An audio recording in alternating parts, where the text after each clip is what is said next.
Sir 10 নম্বর টেবিলের বিলটা করেন। 10 নাম্বার টেবিলের বিল 1000 টাকা। 1000 না স্যার, 1000 টাকা বিল আসছে। 1000 না? জি, স্যার। দিতেছি। এই নেন আপনার 1000। Thank you sir.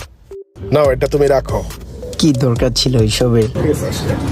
আবার আসবেন। আসসালামু আলাইকুম স্যার। আসসালামু আলাইকুম। ছেলেটা যে খাবার সার্ভ করলো, ওর আচার ব্যবহার কিন্তু খুবই ভালো। এই যে খাবারটা স্যার, আজকে স্পেশাল ভাবে খাবারটা সাজিয়ে এনেছি, গরমা গরম খেয়ে ফেলুন। Thank you.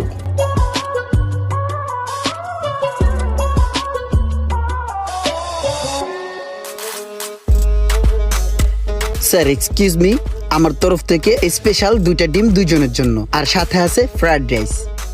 Please sir take it. ঠিক আছে ভাই, একটা জিনিস কি ফলো করছেন?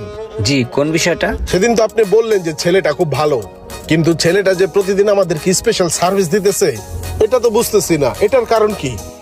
এই যে খাবারটা, এই বিষয়টা কি তার পকেট থেকে যেতেছে না মালিকের পকেট থেকে যেতেছে? ঠিকই তো, নিশ্চয়ই বিষয়টা তো চিন্তার, মালিকের পক্ষ থেকে যাচ্ছে। মালিকের পক্ষ থেকেই না? হ্যাঁ।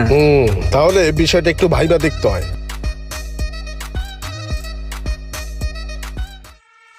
স্যার খাবার দাবার সব ঠিকঠাক ছিল? আর কিছু লাগবে?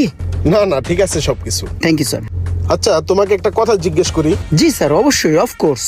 এই যে তুমি যে প্রতিদিন আমাদেরকে এক্সট্রা খাবারগুলা দাও, জি স্যার। এই খাবারটা কি তোমার পক্ষ থেকে নাকি রেস্টুরেন্টের পক্ষ থেকে? জি স্যার, এটা আমার পক্ষ থেকে দিচ্ছি, ভালোবেসেই দেই। আচ্ছা আচ্ছা, ভালোবাসা দাও। ঠিক আছে। জি স্যার, থ্যাংক ইউ। স্যার এই যে বিলটা।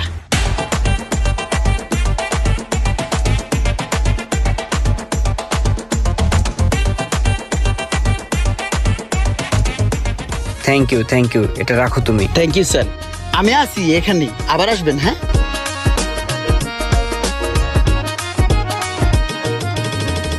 ভাইয়া, 1 মিনিট আপনাকে একটা কথা বলি। জি শিওর। আপনার এখানের যে ছেলেটা আমাদেরকে খাবার দাবার সার্ভ করে, ও প্রতিদিন কিছু টিপসের আশা আমাদেরকে এক্সট্রা খাবার দিয়ে থাকে। আমি বলতেছি না তার কোনো ক্ষতি করেন আপনি, হয়তোবা তার ফ্যামিলিতে কোনো সমস্যা থাকতে পারে, কিন্তু সে যে আমাদেরকে এক্সট্রা খাবারগুলো দেয়, এটা তো অবশ্যই আপনার মালিকের লস হচ্ছে, তার তো কিছুই না। জি বিষয়গুলো একটু ফলো করবেন, ঠিক আছে? জি, বলার জন্য আপনাকে অসংখ্য ধন্যবাদ। ইনশাল্লাহ আবার আসবেন। আসসালামু আলাইকুম। ওয়ালাইকুম আসসালাম। ইমরান, তোমাকে একটা কথা বলি, তুমি মনোযোগ দিয়ে শোনো।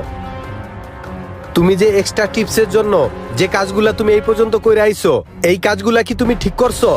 এতে তো তোমার কোনো লস নাই, এতে আমার লস, এই প্রতিষ্ঠানের লস। তোমার পারিবারিক কোনো সমস্যা থাকতে পারে, সেইটা তুমি আমার সাথে শেয়ার করতে পারো। তুমি সেটা না করে তুমি কি করো, কাস্টমারকে প্রত্যেকটা টেবিলে তুমি এক্সট্রা টেবিলে খাবার দাও। আর এতে কি পরিমাণ লস হয় তুমি জানো? আমি তো তোমার বেতন কখনো 1 টাকাও কম দেই না। আমি একদিন তোমাকে একটা কথা বলছি যে কারো কোনো প্রবলেম থাকলে পার্সোনালি সেটা আমাকে জানানোর জন্য। তুমি আমাকে কেন জানাও নাই? তোমার বাড়িতে এত কি প্রবলেম আছে সেটা আমাকে বলো। স্যার, আপনি যে কয় টাকা বেতন দেন, ওই টাকা বেতন দিয়া আমার চলতে কষ্ট হয়ে যায়। ঢাকা শহরে থাকা খাওয়া অনেক খরচ, এই কারণেই স্যার আমি একটু এক্সট্রা ধান্দার একটা ব্যবস্থা করছিলাম। সরি স্যার, আর করবো না। তাহলে আমার বেতনটা একটু বাড়াই দিন। হ্যাঁ আমি বুঝতে পারছি। এখন আমি সিদ্ধান্ত নিছি তোমাকে আমি আর আমার এই প্রতিষ্ঠানে রাখবো না। এখন তুমিই বলো।